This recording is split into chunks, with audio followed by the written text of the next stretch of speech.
Hello friends,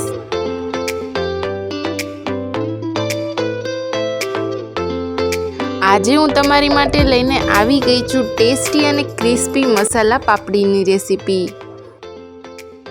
આ પાપડી કાગળ જેવી પાતળી અને એકદમ ક્રન્ચી બને છે અને ચા સાથે ખાવામાં તો ખૂબ જ મજા આવે છે અને સાંજે ભૂખ લાગે ત્યારે આ ચટપટી પાપડી ખાઈ શકો છો।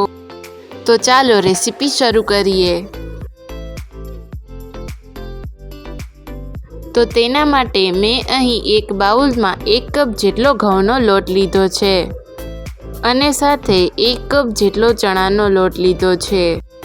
હવે તેમાં બધા મસાલા એડ કરવાના છે। તો તેના માટે સૌથી પહેલાં 1 ચમચી જેટલો ચાટ મસાલો, 1 ચમચી જીરું, 1 ચમચી ચીલી ફ્લેક્સ, તમે તેની જગ્યાએ સૂકા લાલ મરચાંને ક્રશ કરીને પણ લઈ શકો છો। સાથે સ્વાદ પ્રમાણે મીઠું, અડધી ચમચી જેટલી હળદર, અડધી ચમચી જેટલો તીખાનો પાવડર, અડધી ચમચી જેટલી હિંગ, 1 ચમચી જેટલા સફેદ તલના દાણા, 1 ચમચી કસૂરી મેથી અને અડધી ચમચી જેટલા અજમાને આ રીતે હાથ વડે ક્રશ કરીને એડ કરી દઈએ અને 1/4 કપ જેટલું તેલ એડ કરીને બધી જ વસ્તુને સારી રીતે મિક્સ કરીને લોટમાં મોણ આપી દઈએ।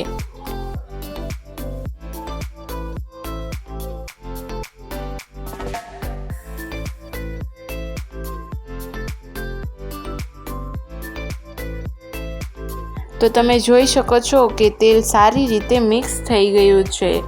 હવે આપણે લોટમાં થોડું પાણી એડ કરતા જઈને પાપડી માટેનો કઠણ લોટ બાંધવાનો છે।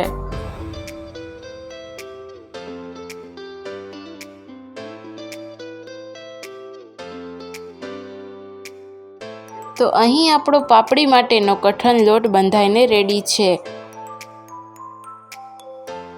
હવે 1 ચમચી જેટલું તેલ એડ કરીને લોટને સારી રીતે મસળી લઈએ।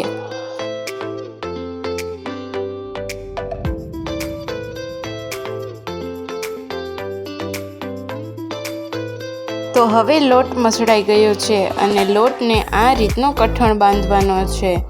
હવે લોટને ઢાંકીને 10 મિનિટ માટે રેસ્ટ આપી દઈએ। તો હવે 10 મિનિટ પછી જોઈએ તો લોટ રેસ્ટ થઈ ગયો છે।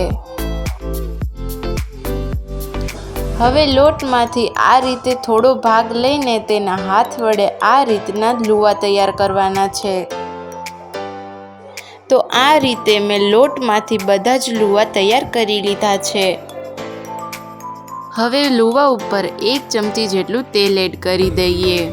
પાપડી માટેના લોટમાં આપણે ચણાના લોટનો યુઝ કર્યો છે, તેથી તે જલ્દીથી ડ્રાય ન થઈ જાય એટલા માટે આપણે લુવાને તેલથી કોટ કરી લેવાના છે।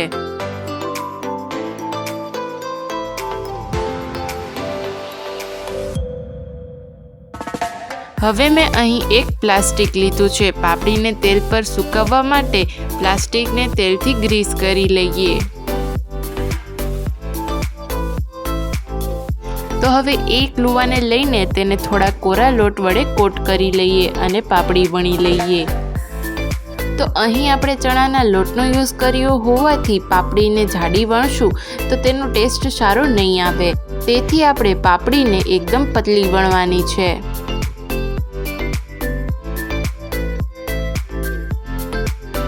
તો અહીં આપણી પાપડી વણાઈ ગઈ છે અને તેની થિકનેસ જોઈએ તો આ રીતની એકદમ પતલી છે અને તેને હાથમાં લઈએ તો આંગળા પણ દેખાય છે એટલી પતલી છે।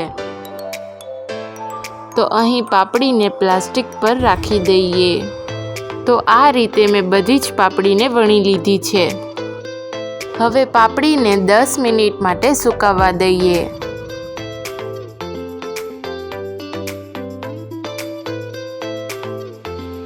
તો 10 મિનિટ થઈ જાય એટલે પાપડીને પલટાવીને તેને બીજી બાજુથી પણ 10 મિનિટ માટે સૂકવવા દેવાની છે।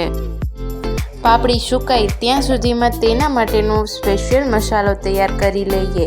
તો તેના માટે અહીં મેં 1 ચમચી જેટલું લાલ મરચું પાવડર, સાથે 1 ચમચી જેટલો સંચર પાવડર, સાથે થોડો એવો ચાટ મસાલો અને અડધી ટીસ્પૂન જેટલો આમચૂર પાવડર એડ કરીને બધી જ વસ્તુને સારી રીતે મિક્સ કરી લઈએ। તો અહીં બધી જ વસ્તુ સારી રીતે મિક્સ થઈ ગઈ છે અને આપણો પાપડી માટેનો સ્પેશિયલ મસાલો રેડી છે। તો પાપડીને ફ્રાય કરવા માટે મેં અહીં તેલ ગરમ કરવા મૂકી દીધું છે। તેલ ગરમ થઈ જાય એટલે તેમાં એક પાપડીને એડ કરી દઈએ અને પાપડી ઉપર આવે એટલે તેને ઝારાની મદદથી પલટાવતા જઈને ફ્રાય કરી લેવાની છે।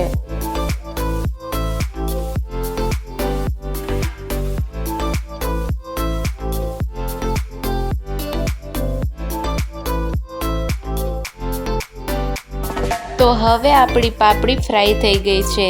તેમાંથી તેલ નિતારીને તેને એક પ્લેટમાં લઈ લઈએ અને તેની ઉપર આપણે તૈયાર કરેલા સ્પેશિયલ મસાલાને સ્પ્રિંકલ કરી લઈએ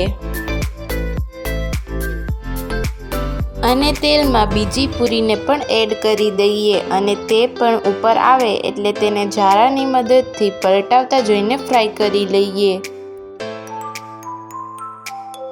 તો અહીં આપણી પાપડી ફ્રાય થઈ ગઈ છે। તેમાંથી પણ તેલ નિતારીને તેને એક પ્લેટમાં લઈ લઈએ અને તેના પર પણ આપણે તૈયાર કરેલો સ્પેશિયલ મસાલો સ્પ્રિંકલ કરી લઈએ। તો આ રીતે મેં બધી જ પૂરીને ફ્રાય કરી લીધી છે। બની છે ને એકદમ ટેસ્ટી અને ક્રન્ચી। તો એકવારમાં ડબ્બો ભરી પાપડી બનાવીને તમે તેને લાંબા સમય સુધી સ્ટોર કરી શકો છો। સાંજે ભૂખ લાગી હોય ત્યારે કે પછી લાંબી મુસાફરીમાં પણ તમે આ પાપડીને ખાઈ શકો છો। તો જો તમને મારી આ રેસીપી ગમી હોય તો વિડીયોમાં લાઇક, શેર અને કમેન્ટ કરવાનું ભૂલતા નહીં અને જો ચેનલ પર નવા હોય તો જલ્દીથી સબસ્ક્રાઈબ કરી દેજો।